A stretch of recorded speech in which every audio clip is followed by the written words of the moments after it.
Monsieur le Président, Excellences, je remercie le gouvernement danois et le ministre Rasmussen de présider ce débat urgent sur les conflits et la sécurité alimentaire. C'est l'occasion pour le Conseil d'affronter une réalité dangereuse et mouvante. Les systèmes alimentaires essentiels sont pris pour cible, de même que les vies et les moyens de subsistance qui en dépendent. Pouvoir manger à sa faim est un besoin humain fondamental que l'objectif de développement durable numéro 2, éliminer la faim, prend clairement en compte.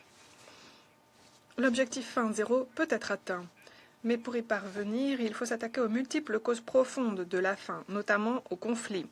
Dans sa résolution 24-17, le Conseil a insisté sur le lien entre l'insécurité alimentaire provoquée par les conflits et le risque de famine et les conflits armés et la violence. Il a également fourni des orientations claires pour assurer le bon fonctionnement des marchés et des systèmes alimentaires en temps de conflits armés. Aujourd'hui, l'idée est de faire appliquer plus efficacement cette importante résolution. Il n'y a pas de temps à perdre. Dans tout le Sahel, des agriculteurs sont chassés de leurs terres, car le conflit perturbe l'agriculture, le commerce et les moyens de subsistance, ce qui accroît l'insécurité alimentaire dans l'ensemble de la région. Au Soudan, des marchés ont été frappés par des drones et des tirs de missiles. En Haïti, la violence des gangs a isolé des communautés entières et les humanitaires se sont vus refuser l'accès à des populations en grande détresse, notamment à Gaza, au Mali, au Myanmar et au Soudan. Des humanitaires ont été directement pris pour cible. Certains ont même été tués. Ce n'est pas un hasard si 2025 a vu non seulement le nombre le plus élevé de conflits armés depuis la Deuxième Guerre mondiale, mais aussi un niveau record de faim aiguë dans le monde. 266 millions de personnes au moins étant en situation d'insécurité alimentaire aiguë. En 2025 également, et pour la première fois depuis le début du siècle, 2 famines ont été confirmées au même moment, au Soudan et à Gaza. C'est une page honteuse de notre histoire. Selon le dernier rapport des Nations Unies sur les foyers de famine, les conflits et la violence sont à l'origine de 12 des 13 foyers de famine les plus préoccupants. Excellences, le lien entre les conflits armés, la violence et la faim est indéniable. Nous savons que l'augmentation de la faim peut entraîner de nouveaux déplacements, être source de fragilité et d'instabilité, et attiser des rivalités liées au manque de ressources. Et de tels effets ne connaissent pas de frontières. Les conflits et la violence propagent la faim à toute vitesse dans l'ensemble des régions. La guerre en Ukraine a des répercussions sur les exportations de céréales et d'énergie en mer Noire, tant en provenance d'Ukraine que de Russie. La crise au Moyen-Orient est un autre exemple. Environ 1/5 des approvisionnements mondiaux en pétrole et 1/3 du commerce mondial d'engrais passent par le détroit d'Ormuz. Les restrictions et les fermetures ont fait grimper les prix des produits de base, dont les stocks se sont effondrés. De plus, les attaques contre des navires de commerce en mer Rouge font peser une menace supplémentaire sur les chaînes d'approvisionnement en denrées alimentaires et autres produits de base. Pour les pays qui dépendent des importations, dont beaucoup sont aux prises avec un lourd endettement, cela augmente directement le coût de la production agricole et met en péril les récoltes futures.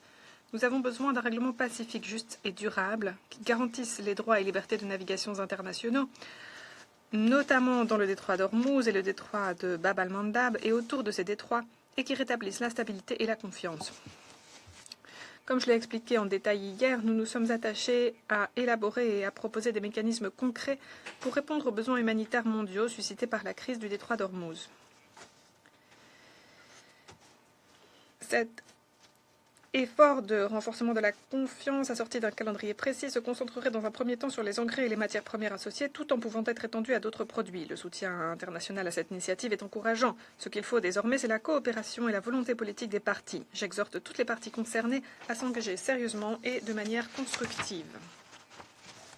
Toutefois, cet effort ne saurait se substituer au rétablissement complet des droits et libertés de navigation dans le détroit d'Ormuz et aux alentours.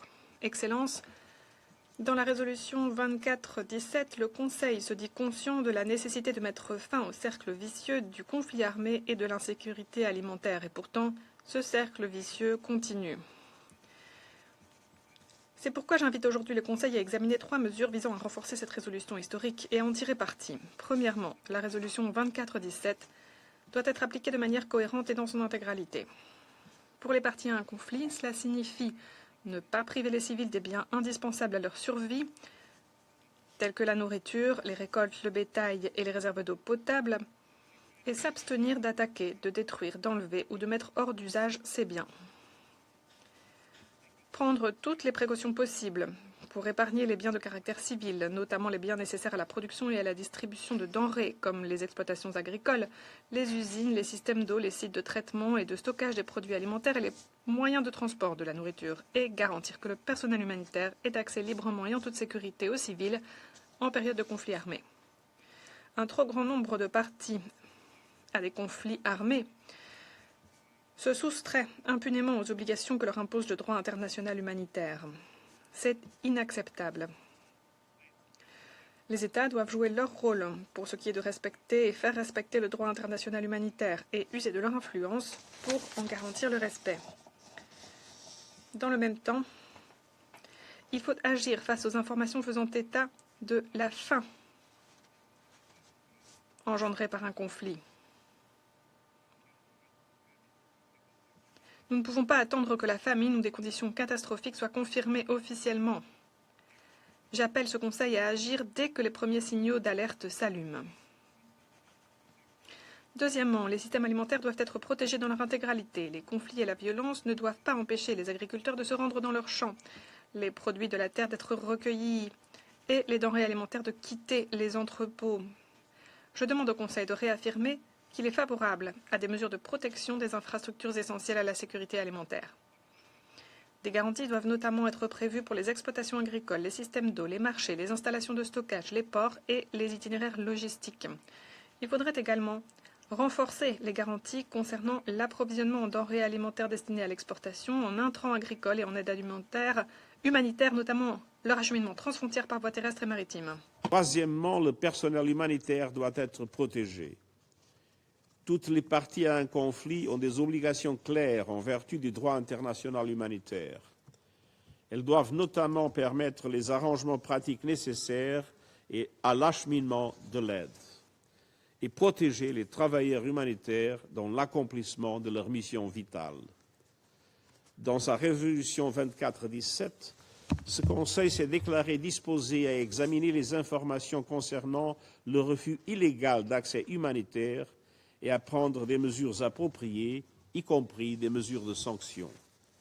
J'appelle le Conseil à tout mettre en œuvre pour faire en sorte que les responsables répondent de leurs actes, maintenir le flux de l'aide humanitaire vitale et protéger celles et ceux qui la fournissent.